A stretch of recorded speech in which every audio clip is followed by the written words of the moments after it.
मुझे बताया ना कि कौन से ऐसे राज्य हैं जहां पे सिर्फ चुनावी सोच के साथ हम लोगों ने घोषणाएं की हैं और उस पे हम लोग खरा ना उतरे हों।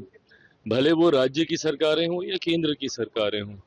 महिला हमारे देश की आधी आबादी है। मैं मानता हूं कि प्रियंका जी की भी अपनी सोच महिलाओं को लेकर रहती है।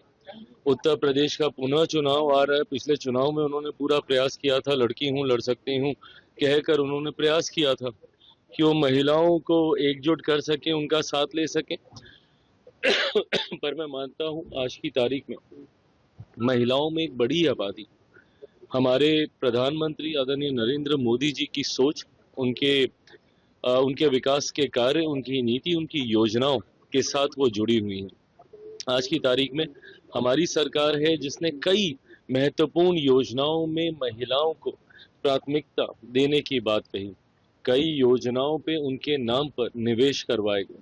मैं जिस राज्य से आता हूं, बिहार की अगर हम लोग बात करें, तो जिस तरीके से महिलाओं को उद्यमी बनाने की सोच के साथ 10-10 हजार रुपए की राशि का आवंटन किया गया और अब आने वाले दूसरे चरण में बाकी के 1,90,000 कुल मिला के 2 लाख की राशि, ताकि वो अपना व्यवसाय स्थापित कर सकें, वो उद्यमी बन सकें, अपने नीचे भी 2 4 5 लोगों को रोजगार देने के काबिल हो सकें।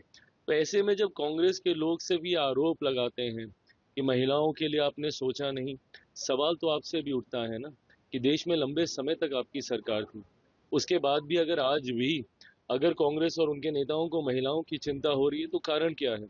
आप ही की पार्टी के आप ही के पार्टी से आने वाली एक महिला प्रधानमंत्री भी देश में थी। उसके बाद भी अगर आज भी महिलाओं की हालात को लेकर, उनकी व्यवस्था को लेकर केंद्र सरकार, राज्य सरकारों को चिंता करने की जरूरत पड़ती है, तो ऐसे में आपका योगदान कहाँ गया? हमसे सवाल पूछिए जरूर, पर हमारे सवाल हमारे कार्यों में दिखते भी हैं उनके जवाब।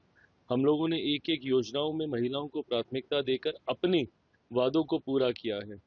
पर यह सवाल आपसे भी उठेगा कि जब आपने देश में एक महिला प्रधानमंत्री देने का काम किया तो उसके बाद भी एक आधी आबादी के हालात ऐसे क्यों हैं?